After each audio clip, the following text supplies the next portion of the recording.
Today I'm at Lindholme Lakes and I've been fishing on Benny's Lake, probably one of the most productive lakes on the complex. It's full of great big F1s and it is fantastic fishing.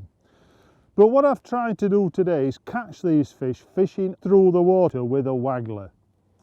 And I've fished very simple. I've just loose fed maggots with a catapult and fed quite a tight area around about probably 25 metres out from the bank.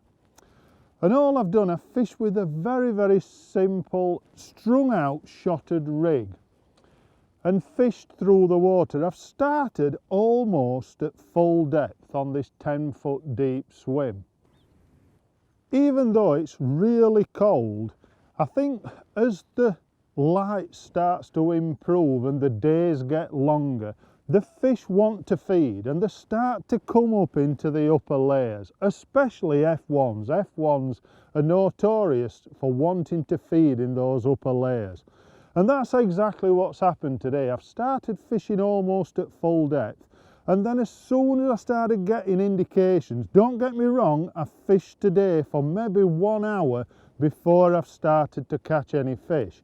But I had a couple of indications that told me the fish was starting to come into that loose-fed maggot up shallow. When you're fishing up in the water, the most important thing is to feed very regularly. You can adjust the amount of bait that you're feeding. It might be just 10 maggots, it might be as many as 20 or 30 maggots. You can only dictate that to how the fish are feeding on the day.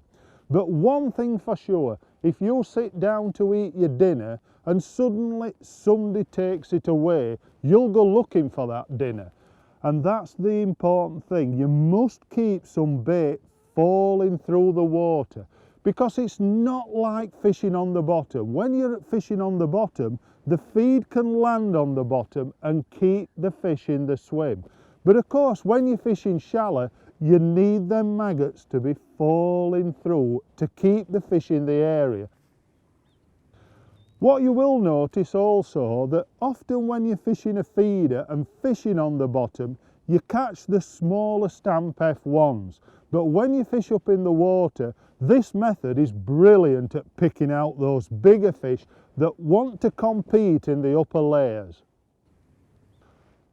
One major thing to remember, when you're fishing with a pole and fishing with a strung out type rig, it's very easy to flick that rig over and get it to straighten out. So you're fishing through the water with an arc. But of course, with a waggler, you've got to get that same presentation, and it's all about the cast.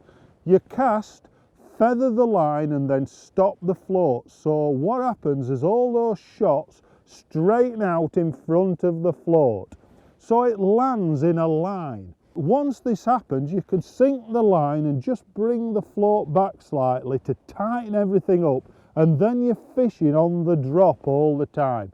It's a great way to fish. If you start off feeding and fishing through the water, you will register those shots. You can almost count them down through the water. You can count 1, 2, 3, 4, 5 as those shots start to settle.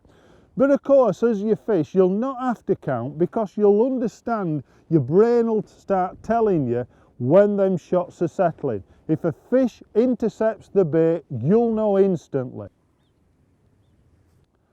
Once you get into the habit of just bait your hook, flick your rig in front of yourself, feed, lift and cast, you can get into a lovely rhythm of fishing. And okay, when the fish start coming shallow, probably the best way to catch them is with a pole. But when it's cooler like this and the fish are only just starting to come shallow, the waggler can be the best method.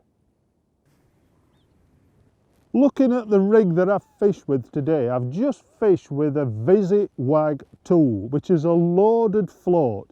All the loading is in the base of the float, but it takes just a small amount of shot down the line.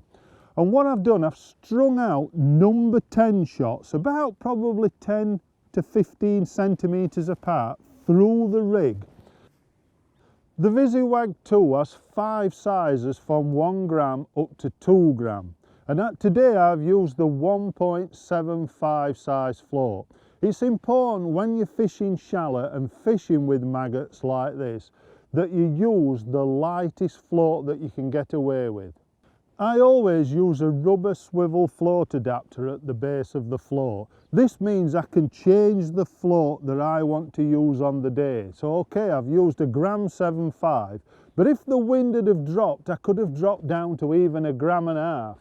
And of course, if the wind starts to increase, I can go bigger, just to make sure that I can reach the distance I want to fish and fish comfortable in among those loose-fed maggots. These are locked in place by float stops, and what is very important is to put 2 float stops below the weight and also 2 above. This makes the float cast much straighter. If you place 2 below and 1 above the float stops, then the float will not cast as well. It slightly veers off. It's important to put 2 stops either side of the float for it to work well. This has been a day when everything has changed through the day. We set off fishing in quite decent conditions and it was reasonably warm. As the days progressed, the winds got up and it's felt much colder, but the fish still wanted to be up in that loose feed.